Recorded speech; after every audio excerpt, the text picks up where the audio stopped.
So this is an emergency episode, I guess. I there's some things, there's some topics that can wait a week, and there's some topics that have to be talked about right away. And I know you're probably like, damn, Jay, you just dropped on Tuesday. I understand. But James Harden just got traded, and that's what we need to talk about. So I want to welcome you guys to, I'm not going to call this another episode. We're just going to talk about it, because there's a lot to unpack to talk about this James Harden thing, man. Let's first start with the offseason. So the offseason, now let's unpack this fully. Who have the Rockets been for the last few years? Since James Harden got traded to the Rockets from OKC, the Rockets have been a perennial playoff team. They went to a couple conference finals almost seemingly every year. They meet Golden State. They lose except for 1 year when they lost to the Spurs. The Rockets are the Rockets were, at least with James Harden, a team that you knew could be in the mix for a championship, but you kind of knew that they weren't really good enough to have, to actually win it, except for, the year with James Harden and Chris Paul and this, that, and the third. But James Harden gets traded. James Harden is traded to, let's just read this. First of all, it's pretty much a 4-team deal at the end of it. But James Harden gets traded to the Brooklyn Nets. He gets traded. Let's see. The Rockets receive Dante Exum, Rudas Kruzak. I know I messed your name up. My fault, bro. They also receive Victor Oladipo. They receive 4 first-round picks, all unprotected. 4 first-round pick swaps, all unprotected. They'll get the Nets pick in 2022, 2024, 2026. They get the Cavaliers pick in 2022. And they have a pick spot with the Nets 2021, 2023, 2025, and 2027. So pretty much they get about 7 or 8 draft picks. Dante Exum, Victor Oladipo, and Rondas. I ain't gonna mess you. My fault, bro. That's what the Rockets receive. Of course, the Nets receive James Harden in a second-round pick. The Pacers, they receive Karis LeVert in a second-round pick. And the Cleveland Cavaliers receive Jared Allen and Taurean Prince. Again, let's go back to the start of this whole thing. James Harden this offseason was like, him and Russell Westbrook, by the way, was like, hey, you know what? We don't feel like the Houston Rockets has our best interest. I want to trade out. Cool. Russell Westbrook was traded to Washington for John Wall. They also brought in Boogie Cousins. And then, James Harden, they were going to take their time with James Harden. But the writing was pretty much on the wall. James Harden said, I don't want to be here. He shows up to camp overweight. I'm not going to say overweight. He shows up to camp out of shape. And he just doesn't. He said multiple times he doesn't want to play. For the Rockets, he gave a couple teams. He gave Brooklyn. He gave Philly. He came back and gave the Bucks. He just wanted to be out of Houston. And it happened, man. I knew he was going to get traded. Trust me, I knew he was going to. Now, did I know he was going to get traded yesterday? No. But I knew he was going to get traded. Because once your superstar says he doesn't want to be there, okay, look, I understand people want to go, but what about Kobe? Kobe said he didn't want to leave the Lakers, and he didn't. And then you know what happened? Yeah, that's a very rare occasion. Like, if your superstar says they want to leave, more than likely they're going to leave. Look at Paul George. Look at Russell Westbrook. Look at KD. Look at James Harden now. Like, if your superstar wants out, hell, look at Chris Paul. If your superstar wants out, more than likely it's in the team's best interest to get them out. And it happened, man. This trade surprised me on so many levels. One, let's first talk about let's talk about James Harden. Here's the thing about James, man. And we have to be completely honest when we're discussing who James Harden is. James Harden is a perennial all-star. He's a superstar. He's one of the best scorers the league has ever seen. He's one of the most talented, gifted scorers we've seen.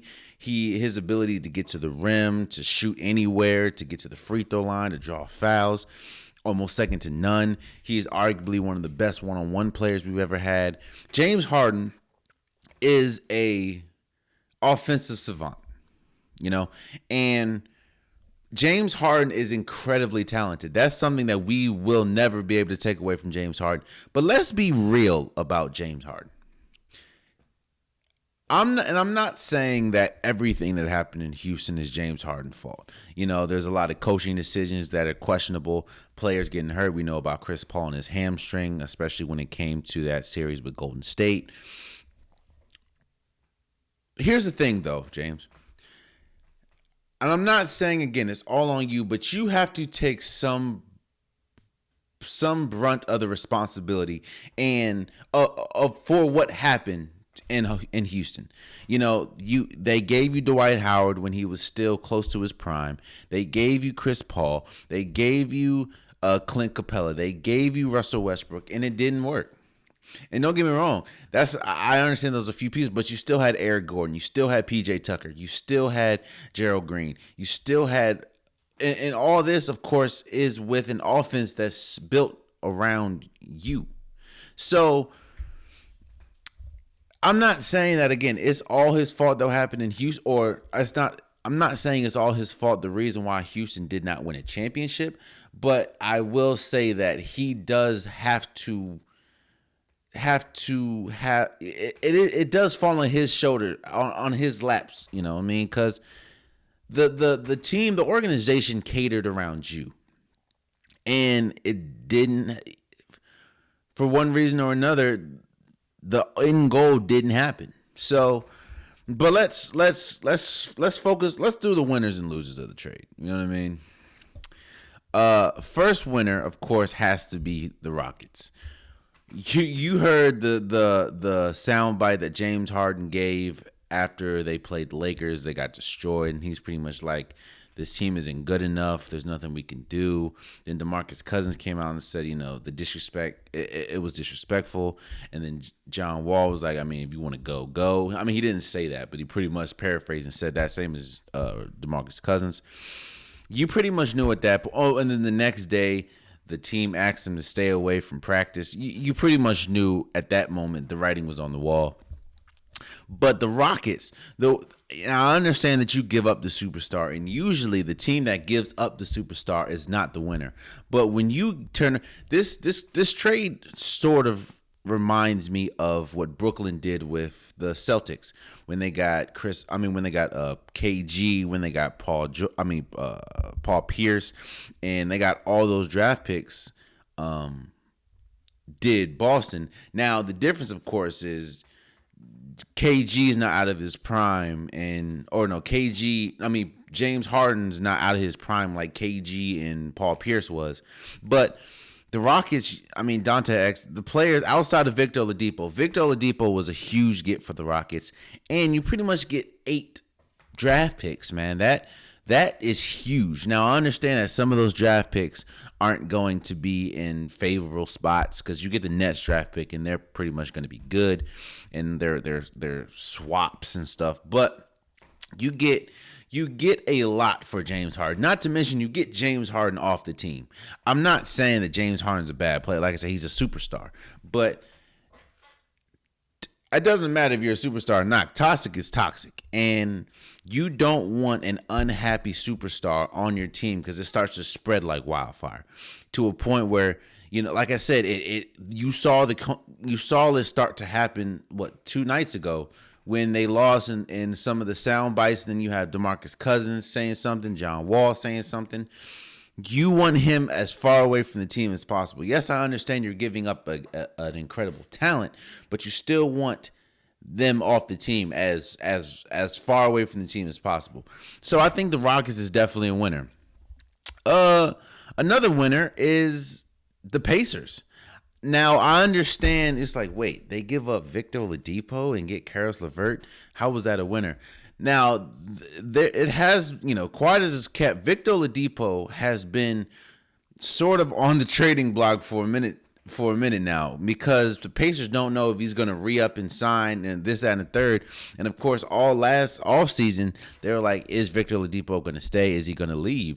So the fact that you get rid of, or you give up Victor Oladipo for Karis LeVert, who's a young upcoming player, and he's incredible. I mean, he's pretty much averaging the same amount of points that James Harden's averaging now.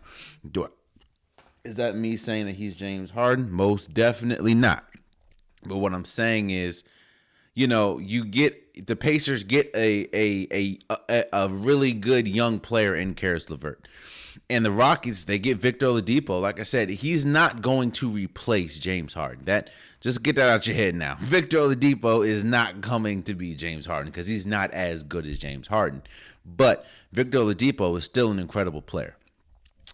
Now in Cleveland, Cleveland has to be a loser. I mean, I understand you get Gerald Allen. I understand you get Taurean Prince. Those are two really good players. But what are you doing? Like, you get another big. I mean, you have JaVale McGee. You have Andre Drummond. You have what's his name? Kevin Love. And now you have Jared Allen. And then you have Taurean Prince, and I don't understand how they're going to fit, but you have them. I don't know if they're going to be trade assets.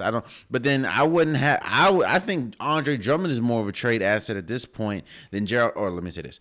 I would trade Andre Drummond before I trade Gerald Allen. He's younger, and he has more upside than Andre Drummond. So I don't know what the hell Cleveland's doing, but hey. But let's talk about the Nets. Let's talk why we're here. Let's talk about the Nets. The Nets get James Harden. Now, there's a couple things that are true about this trade. One, this makes, to me, the Nets it has to be a championship or bust. Now, when I say championship, I'm not saying win a championship, but you have to get to the championship. There's no other team in the East that have the amount of firepower that Brooklyn has. Like I said, you have KD, who still looks like the second, or arguably the best player in the league. You have Kyrie, when he is there, he is still one of the most gifted players we've ever had. And then you have James Harden. Like, there's not a team in the East that has the same amount of talent as Brooklyn. And honestly, it's not even close. I understand you have Giannis in the Bucks. I understand you have Jimmy Butler in the Heat. But there's no other team that has this amount of talent. So it has to be a championship or bust, in my opinion. In fact, they don't make this trade if it's not championship or bust. You're pretty much forfeiting your foreseeable future for James Harden. Now, I understand that a James Harden that wants to be there is worth that price, but you're pretty much saying, you know what, it's now or never. Like, you get James Harden for at least the next 2 years, and hopefully he re-signs, who knows, but you're pretty much banking on right now. So I understand making a trade for that situation. Now, in order to talk about this trade, we also have to talk about what's going on right now with Kyrie. Kyrie has not reported to the team. Well, let me say, Kyrie has not been with the team for the last week and a half. I think the report is he was upset about what's going on in the Capitol. And also there was a video of him that he was at a party, maskless, dancing with his family, which is against the protocol now with COVID and everything. Here's the thing, bro. I've said this before, and this situation is applicable to what I've said. You're only as people will put up with a headache if the production supersedes the headache. Meaning, if your production is greater than the headache that you're bringing to the organization, you're gonna get chance after chance after chance. Look at AB. His production, he had a huge headache, but he still has a lot of production, and now he's with the Bucks. Like, he continues to get chance after chance. Kyrie, bro, I understand you move to the beat of a different drum. I understand that what happened in the Capitol was troubling, not only for the United African Americans, but for the United States. I understand it was a black eye of the United States, this, that, and the third. I get that. And I understand that there are times when you just need to get away. I get that. Trust me, I understand. Here's the thing, bro. Communicate that. Don't not tell the organization where you're going. Don't not tell the organization how long you're going to be gone. It's a bad look, bro. And when I first saw this trade go down, because the first thing I saw was James Harden traded to Brooklyn, I thought, oh, damn, I guess they just got rid of Kyrie because of what's going on. And the fact that I realized they didn't, I was like, oh, man, Kyrie dodged a bullet. Because, again, man, at some point, Kyrie, it's going to have to click that you're getting paid millions upon millions upon millions to be there. I understand what happened in the Capitol was troubling. Hell, I live in the DMV. Like, I understand. I was at the front door. I get it. But it's like you're still getting paid millions of millions upon millions to be there, bro. Like, you got to come. Like, you got to report to work, bro. I understand. At least tell your team what's going on, or tell your coaching staff what's going on. Because this is a first-year coach in Steve Nash, bro. But back to the trade. Like I said, this makes, to me, they didn't make this trade if they didn't think to themselves, this is championship or bust. They wouldn't make this trade if that's the case. Here's another thing that's true. I see a lot of people hearkening back to when Golden State got Kyrie and then the big three, which was a lot of people want to argue who the third is, but I'll say Steph Curry, Klay Thompson, and KD. You know what? Let's add Draymond Green. So the big four. They want to hearken this move back to that move. And here's how I think that is completely different, and how I think the jury is still out on if this trade is going to work. When you look at Golden State, the four players that we're talking about, Curry, KD, Klay, and Draymond Green, they all had a specific role, and they all played that role perfectly. Not to mention, they all had different roles, and there was sacrifice that needed to be made. Here's how I say this. Steph Curry, most important player on the team, greatest shooter we've ever seen. He is the engine.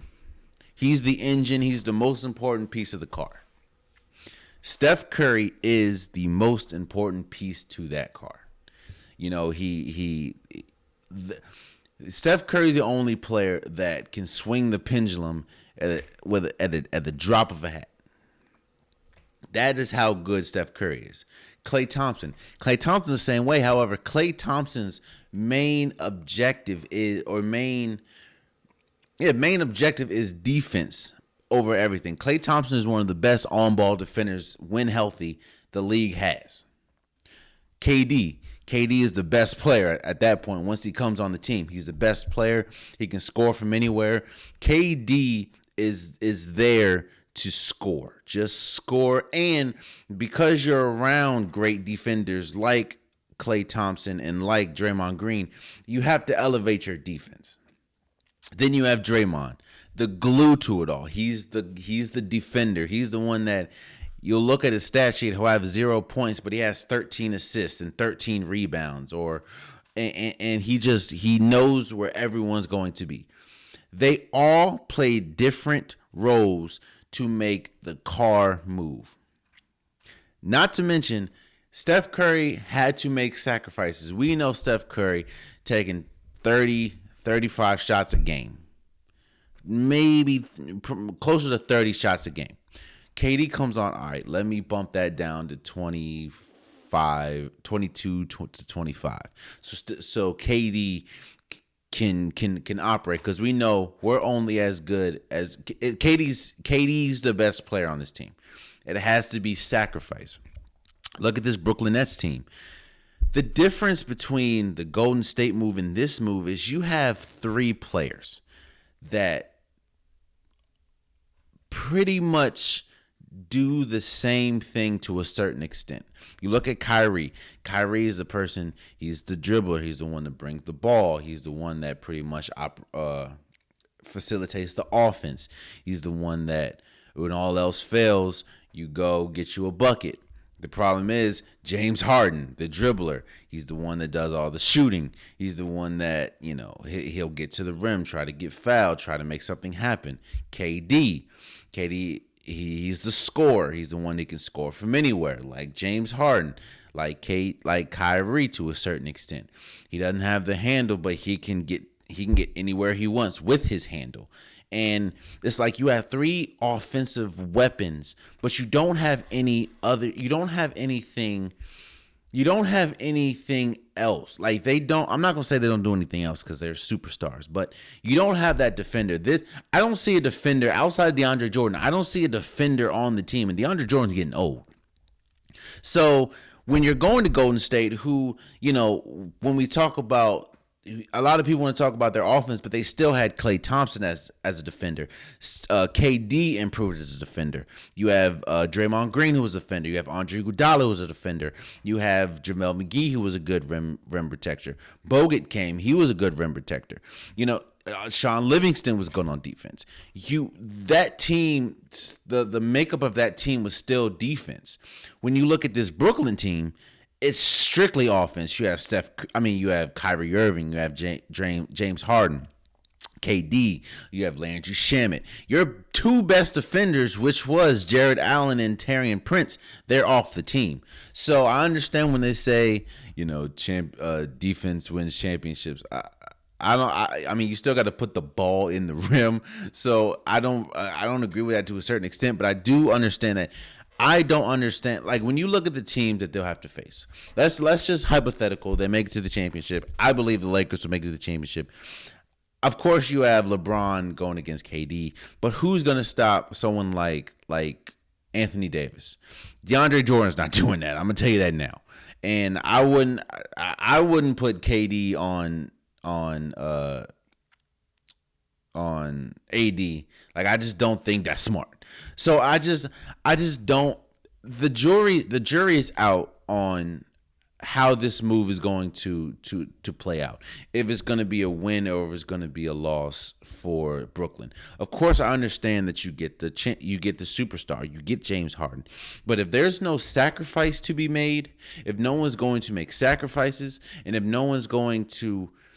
if they're not going to figure out where the defense is coming from, I understand that now, KD's probably going to have to play some of the five. And of course, that was talked about in the offseason. And I understand that it's going to be more of a team defense. But again, if sacrifices are not going to be able to be made, this will not succeed. And the sacrifices actually has to come from the one person that just got there, and that's James Harden. I'm not saying that Kyrie's better than him, but what I'm saying is, you have been the common denominator in Houston every single time it hasn't worked. The team, the players that have come in outside of probably Russell Westbrook has made adjustments to you, and it still hasn't worked. You're in a new environment, a new situation, and you're playing with your buddy. You're playing with KD. Now it's time for you to make that adjustment. And Kyrie's going to also have to make an adjustment because you can't. They both have a very high usage rate. When first of all, Kyrie got to come back. But the roles are going to have to be defined. I understand Kyrie's like, that doesn't have to, this is the new age of basketball. BS, bro. Roles are going to have to be defined. Who is doing what? I understand the biggest role is always, who's going to take the last shot. That doesn't really matter. It's who is, like, the roles have to be defined. You can't have James Harden taking 30 dribbles before he shoots because you have Kyrie and KD just sitting there. You can't have Kyrie doing that because you have KD and James Harden doing that. You can't have KD doing that or taking all the shots because you still need offense from Kyrie and James Harden. So all I'm saying is, the jury is still out on if this was I don't know at this point because I'm still thinking Brooklyn gave a lot, like a whole lot, for James Harden. I understand it is James, but again, you gave a lot, especially for a player that you have. I'm not saying you have anyone like James Harden, but you have someone that can score as good as James Harden, and that's KD. You have someone that can dribble and handle the ball as good as James Harden. That's Kyrie. So the jury is still out. James Harden's on Brooklyn. They need to figure out what they're going to do defensively, because right now I'm not really seeing anybody. But again, James Harden gets traded to the Nets, and I'm excited to see what happens next. So, yeah.